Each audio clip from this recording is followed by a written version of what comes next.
Morning peeps, good morning everyone. How's everyone doing? Hopefully you guys are all doing well. Don't forget, if you're new to the channel, like, share, subscribe.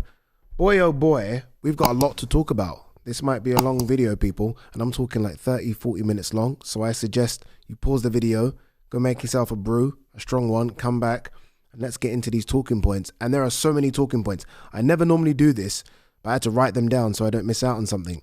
Fabio Wardley, Callum Simpson, boxer, interesting, Keyshawn Davis, Dana White confirming he is promoting Canelo Crawford. This August 16th Riyadh card, Itama versus White, heavily rumoured. It's going to happen. Nakatani, surely it's a new way. That must be the super fight. As much as we over here crave for Fury Joshua, can you imagine the Asians must be craving and screaming for Inoue Nakatani. Nakatani, obviously one weight below. Jaya Pataya, and there'll be more. No doubt we'll go through this and there'll be more. So yeah, this is going to be a long video. Before we get into the video, some sad news on Saturday, the passing of James Cook, MBE, former British and European super middleweight champion. The MBE wasn't for his exploits in the ring. Obviously it helped, but the MBE was for all the charity and community work that he had done. I met James in a gym in Homerton, I'm going to say about 9 years ago. I interviewed him, me and Ryan interviewed him. He gave us some good old man wisdom. And then I met him. I've met him so many times at boxing events, and he's always kind of pulled me to the side and just almost like kind of a proud uncle, kind of just always smiled and waved, etc. And then I think a lot of you would have seen him in the corner for Anthony Yarde's, I think, last 3 or 4 fights. He's very close with Tunde, very, very close with Spencer Fearon. Those two guys, I think, did an incredible job yesterday on their channel. They had many people on, including myself, just talking about our experiences with James Cook. Go and check it out if you haven't seen it.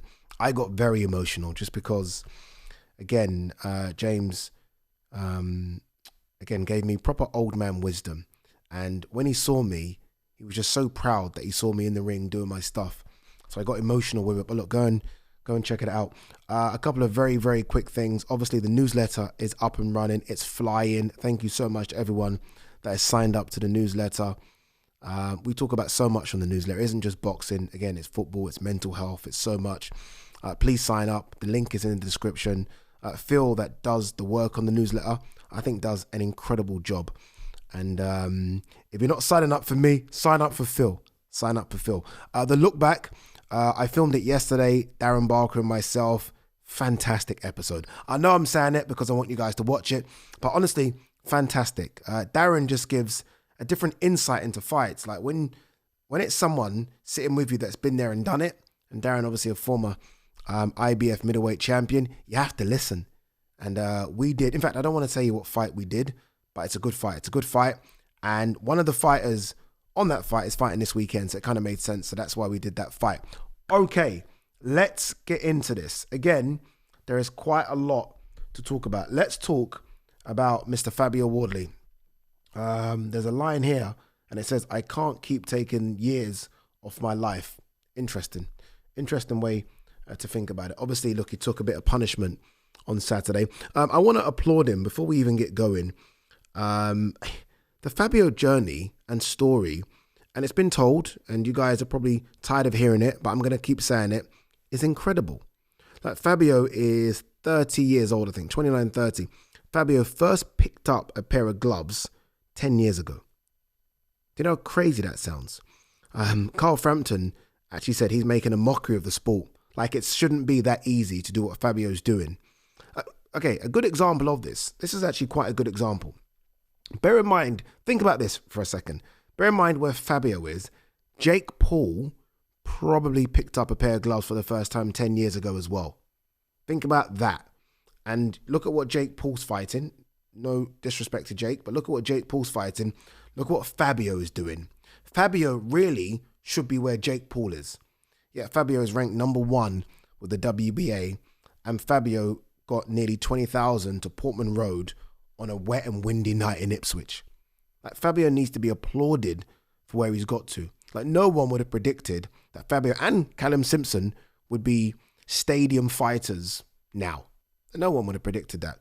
So as much as Fabio, and I speak to Fabio, I know he's hard on himself. As much as Fabio's hard on himself for that performance, dude, like your journey in 10 years, I think is incredible, honestly. And there's some people saying, oh, it was a lucky punch. How can it be a lucky punch when Fabio's a puncher? This fight was always about puncher versus boxer. So if a puncher throws a punch and it lands, how can it be lucky? Make it make sense. Honestly, make it make sense. Before we get into Fabio, I want to give Justice HUNI credit. Justice HUNI was incredible. There's a lot of talk about Justice HUNI versus Moses Itauma. That's an interesting fight. That's a very interesting fight because Justice's boxing ability, the way in which he sets up shots, he's clearly got punch power, clearly, because he wobbled Fabio a few times, or Fabio's on the ropes and you're like, oh, is Fabio hurt? He mixes it up so well, like his ability to kind of close the distance and then give himself enough separation to really dig those body shots in. I thought he was almost perfect for 9.5 rounds. But Fabio, a bit like, I guess, Deontay Wilder, like Fabio has to be perfect for 1 second. These fighters fighting Fabio, I think, are realizing that now. And that's a threat. That's a fear, knowing that he can put your lights out. That's a fear. I'm not saying he hits as hard as Wilder, but I think we all can agree Fabio hits hard. And Justice HUNI was on the end of that. Fabio's not lucky, but he got out of jail, didn't he? Dude, he got out of jail because he was getting busted up. And even he was like, you could see it, he was talking to himself. He was like, it was almost a bit too much. Like, wow, I've never fought someone that has this boxing ability. And what do I do? And he honestly didn't have any answer to it until the big punch, because why would he? He's fighting people that have been doing it since they were fucking knee high. And he started doing it when he was 20. So they're just doing things that he's not seen before. And yes, I guess you can try and replicate it in sparring, but under the bright lights is completely different. But he found a way. And that's the most important takeaway here. He found a way to get the job done. And he got the job done. Now, there is some controversy about the fast count, which I think was maybe a touch fast. I didn't think it at the time, but when watching it back, I'm like, oh, okay, that was bloody fast. But you know what? I will always, every time there is a bit of controversy, I always look at the opposing corner. And you've got a chance, whether it be your manager, fighter, you've got a chance when I put that mic in front of you to kind of air your views. And maybe Justice was maybe a bit too respectful, but I'm thinking, dude, like you just put in the performance of your life. If you think it was unjust to count and you had it more in you and you got up, say it. Because as soon as you say it, obviously, look, it won't change the fight. But what happens is that people start screaming for a rematch. So he should have said it. I think Eddie said it after. I read something about they're going to lobby, I think with the British Boxing Board of Control to kind of maybe turn that into a no contest. I don't know what they're trying to do, but ultimately that was your moment. I mean, all these corner were there. I'm very respectful. I always look at the corner. I don't know if you guys see when I'm doing my interviews. I'm looking around to see, okay, who wants to talk next? In my head, it's always winning fighter, losing fighter, promoter, and then I'm looking for anyone. And they're in my ear saying, Ade, anyone else? And I'm like, no one, Eddie, no one wants to say anything. So Justice had an opportunity to say something. And I actually thought he was gracious in defeat, but I wanted to see a bit more aggression from him. It was almost like it is what it is, like very laid back. And that's fine. That's okay. That's just his character. But I don't think there's any point complaining in the aftermath, because the best time to complain is when everyone is still watching and you've got a chance. When I give you that mic, go for it. Go for it. It reminds me of Paulie Malignaggi. Who was he fighting? Julio Diaz, or I can't remember the guy's name. And Paulie got wronged and he fucking lost the plot in the ring. And look, Paulie's character's a bit different, but he lost the plot in the ring. And what did he get? A rematch. You know, so it kind of works that way. As for Fabio, I was going to say, look, he needs to learn things, but I don't know if you can. Honestly, I don't know if he can. Ben Davis and Lee Wiley, that camp that he's in, he's got his old trainer as well that he had from the very beginning. So there's a bit of a brains trust there. But even they know that Fabio's boxing ability and IQ is limited because it takes time. And it should take so long to become an elite boxer. You know, you don't just it's the toughest sport in the world, and I always say this. You can't just become Usyk. You know what I mean? It is what it is. Fabio's a puncher. It's a bit like, when, and I've done it openly, and I like Malik Scott a lot, honestly, like him a lot. But I've said that Malik maybe is I've always said that he's trying to change Wilder into a boxer. And I'm like, dude, Wilder has that. He's got that in his hand, which is a fucking forehammer. All he needs to do is, don't try and rewrite Wilder or change Wilder or add things to Wilder. It's too late. That. And I think the same can be applied to Fabio. I think you don't want to see him take that kind of punishment, but the same can be applied to Fabio. So look, all in all, I enjoyed it. The Ipswich faithful made a lot of noise. I do believe, the numbers go from 17 to 20,000, but it was good. It was a good number. It was a good number. Again, it wasn't, remember it was supposed to be Jarrell Miller. Dillian White was supposed to be on the card. Sam Gilly was supposed to fight Louis Green. So there were a lot of changes to that fight card. So for them to still kind of keep it intact and for it to still get 18, 19, whatever the number was, 1,000, I think everyone did well. As for what next for Fabio, very quickly, I told you this will be a long video. I don't know. Gareth this morning, we did the Fight Night Extra podcast, and he said Derek Chisora. And I was like, and then I was like, I'm going to see, I wanted Chisora to fight White. There's been a lot of talk about Chisora Parker. Chisora put on his social media page, fight number 50 announcement incoming. I don't think it's going to be Fabio Wardley. I think Fabio might have mentioned it. I think he said, because Fabio wore the Wardley bit, the war bit. Obviously, Ward Chisora, he said, let's find out who is the biggest war, whatever, something along those lines. It will sell out Portman Road completely, that fight, or do a big arena. I'm not against it. I'm not for it either. All right, that's that, right? Let's move on. That's Fabio.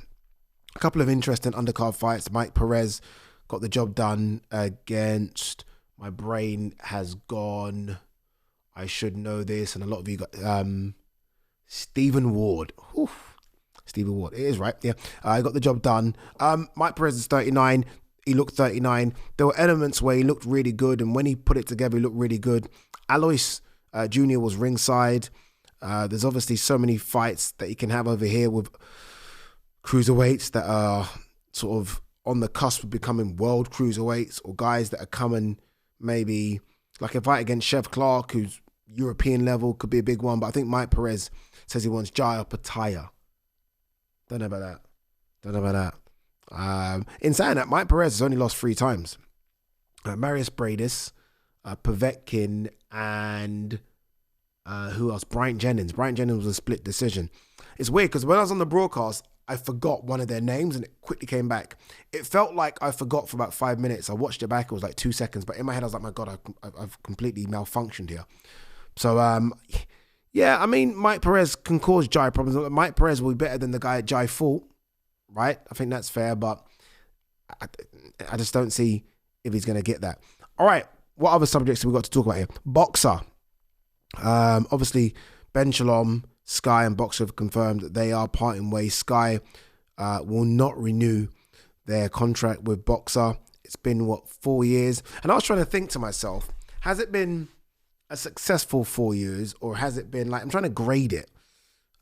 It was always difficult, before we grade it, to come after Eddie Hearn and Matchroom. That was almost impossible. Eddie talked so well. The Matchroom product on Sky was fantastic, spearheaded by AJ, like peak AJ, all those massive pay-per-view events. Not just AJ, but you had Tony Bellew, David Hay, you had Carl Froch, George Groves. It was the peak, wasn't it? It was the peak. So to come after that is good luck. Good luck. Even Frank Warren. Say Frank got the contract and Boxer didn't. It would have been difficult for Frank to come after that, let alone a novice, a youngster in Ben Shalom. I thought he put on some good shows though. Ultimately, he wasn't able, and Sky, I think the product in Sky relies on a pay-per-view person. There were a couple of pay-per-view events, but there was no AJ. There was no Tyson Fury. Do you know what I mean? Ben Whittaker could become a pay-per-view event, so he's maybe a couple of years behind the curve. But I would give it a 6 out of 10. I mean, some events were good. The all-female fight card I thought was fantastic. Clarissa Shields, Savannah Marshall headlining. I thought Amir Khan, Kell Brook was good. Yes, far too late, but it was still good. So it was a good attempt. Now, there's a couple of things here. Are Sky Sports like now done? Is that it? Are they had enough of boxing, which isn't good? Boxing always relies on competition. It helps. It pushes up the market. So you want Sky Sports to stay involved. And I say this as a DAZN employee. You want Sky Sports. It's almost a bit like America. Like HBO and Showtime have said, okay, enough. And that's never a good look for boxing. When major broadcasters say, okay, we're done. That's not a good look. So Sky now, I think, I think we've seen with the Riyadh season cards where Sky, it was TNT and DAZN all take the pay-per-view. So I can imagine Sky will still take those pay-per-view events and maybe dip their toes in when a promoter says he's able to sign a big fight card, maybe. But in terms of them being full-time boxing broadcasters, that's done. Unfortunately, that's done. And I think that's a sad thing. I think that's not a great look. It's not a great look at all. As for Boxer, Ben Shalom seems pretty confident that he's got another deal somewhere. I don't know if it's TNT, which would be weird because obviously Frank left. Maybe TNT still want to be in the boxing business. I know TNT have lost some football rights, so they've got some money there, right? They've got money spare. Maybe it's joining PBC and jumping on Amazon, which wouldn't be a bad thing. I guess the biggest thing for Ben is he able to keep Adam Azim? Is he able to keep Ben Whittaker? I guess is the jewel in the crown. Is he able to keep Callum Simpson? Is he able to keep Vidal Riley, Fraser Clark? Is he able to keep basically Adam Azim, the 5 or 6 real big stars he's got? Or do they say, fuck that, we need regular dates and they go elsewhere? It will be interesting. All right, that's that subject. We're flying through these. Okay, we're flying through these. Keyshawn Davis. I've never been so angry with a boxer before. Honestly, I mean, and boxing's full of guys that would make you angry, and girls. But what Keyshawn did, and his attitude over the weekend, is a joke. Innit? It's a bit of a disgrace, innit? And it kind of sums up American boxing. I want to say American, not the older guys, so not the Canelo and Crawford, those guys that are coming to the end. I mean, this new generation, this new bunch. Like, he's missed weight, and I could be wrong, but I don't think I've seen an apology. There probably is one, and if there is one, I need to find it and apologize for not finding it. But he's missed weight by, nearly 5 pounds. So he's lost his belt. And then I think maybe there was an arrogance to think, okay, we can maybe just run a deal with Edwin De Los Santos and we'll still fight. Edwin correctly and his team like, nope, no deal. We're not fighting. Edwin gets paid, by the way. There's some people thinking Edwin ain't getting paid. Edwin's getting paid. He's made weight. It's not his fault. So ESPN, who are trying to push Keyshawn, lose their main event. And by the way, ESPN are out of boxing soon. This is the point. Broadcasters have had enough. ESPN are out of boxing. So Keyshawn makes no money, loses his belt, and ESPN don't have their main event. So what do they have to do? Or what do the promoter Top Rank have to do? We have to give people their money back for tickets. There's people that only want to see Keyshawn Davis. And I'm hearing there was nearly 2,000 people that asked for their money back. It is what it is, right? Then, after, you and your brothers go back and beat up the guy that beat your brother. What? And then I saw him ringside, by the way, with this huge box of popcorn. This is someone that didn't even look remorseful, just eating his popcorn, like just eating it. And I'm like, what is going on? You've asked and you've scratched and clawed your way to the top. To the point where I made a video the other day and I said, no one beats Keyshawn at 135 because I think he's that good. And I even questioned if anyone could beat him at 140. So you've clawed your way to the top. You've moaned about the way in which you've been promoted. All of a sudden you get a main event slot. They gift you Edwin De Los Santos, who hasn't fought since he fought Shakur Stevenson, and you're getting paid well and you just blow it like that. Disgraceful. Honestly, disgraceful. All right. That's Keyshawn Davis. August 16th, I will do a separate video about Italma versus Dillian White. That requires a whole video because I think it's such a big subject. But remember, it was supposed to be, this August 16th card was supposed to be Teofimo Lopez Devin Haney. I pray to God that can still be salvaged, because I think that's a proper main event. But we are hearing Anthony Kakache versus Rayford. I'm so happy for Kakache. Like, Kakache was almost in the wilderness, couldn't really get a big fight, was struggling, right, to kind of pay the bills, all that kind of stuff, right? All the horror stories you hear from this sport. All of a sudden, beats Joe Cordina at Riyadh, big event. Beats Josh Warrington in Wembley Stadium, big event. Main event headlines against Leewood, big event. Now you get Rayford. So he's gone from can't get a fight, need to make money to boom, boom, boom, boom, boom. Love it. That's a great fight. A really, really good fight. So look, that's on the undercard. What else? What else was another one? Nick Ball versus Sam Goodman. Not too high on that. Sam Goodman's really a super banter. Remember, he was supposed to fight Inoue. So I'd rather see Nick Ball versus a proper featherweight, but Sam Goodman's not small. Nick Ball's not the biggest. So they're going to rumble. And ultimately, I say this, let's be honest. I mean, the difference in those small weight classes are a trip to Burger King. That's the difference, isn't it, really? So let's be honest. So, yeah, the main event at the moment, I think, is Moses Talma versus Dillian White. Again, I'm going to hold my thoughts on that because that requires a separate video. All right, August 16th, done. What else we got here? Junto Nakatani got the victory. What's the guy's name it was fighting? Nishida. Ryosuke Nishida. Decided enough was enough, I think, after round 6. Nakatani's now unified in the super bantamweight division. No. Wait, unified. 118 pounds. My brain is dead, but he's unified at 118. Look, let's be honest. All we want to see, dude. He's unified at bantamweight. All we want to see is him jump up and fight you know who. I mean, the way, and I said this, didn't I? But the way in which we scream and claw and shout for Fury versus AJ. Can you imagine the noise in Asia? The noise for Inoue versus Nakatani, who are only separated by one weight class. A weight class that Inoue recently fought at. Can Nakatani just get his fucking ass up and make that super fight? Because surely that's in a 90,000 seater stadium. Like that's the super fight. Obviously, Inoue's got Akhmadaliev to deal with, but if he can deal with Akhmadaliev, I mean, I know there's a lot of talk about him jumping up to feather. No. Stay at super bantam and welcome Nakatani to super bantamweight. That there is a super fight. And it's funny because it might not be a super fight over here. It might not be a super fight in America. That is a super fight in Asia. That might be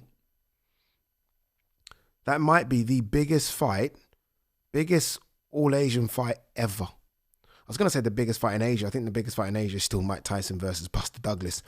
But that might be the biggest all Asian showdown we've ever experienced. That's going to do some incredible numbers. All right, Nakatani, done. We're flying through these, easy. Opataya got the victory. Credit to him. Opataya looked mean and fierce and fast and scary. Dude, Opataya needs a real sit down with his team and say, okay, guys, I can do this all day long. That this level of opponent, I can run through with my eyes closed, no disrespect. Get me to heavyweight.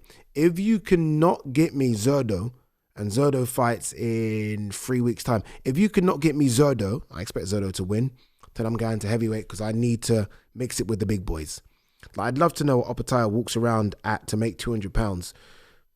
But I'm guessing it's around 225, 230. And let's be honest, the best heavyweight on the planet, the best heavyweight of this generation is 222, Alexander Usyk. So you don't have to be a monster. If you have skills to pay the bills, which Opataya clearly has, not saying he's as skillful as Alexander Usyk, but he's got enough, then I'm sorry, go to heavyweight. Go to heavyweight. You're 29. You want to make the real bucks. Go to heavyweight because that's where the money is. The money, unfortunately, minus one fight, isn't at cruiserweight. And I think we all can agree he is the best cruiserweight on the planet. But I want to see, like we have seen with cruiserweights in the past, they all go up to heavyweight. And let's see what he can do.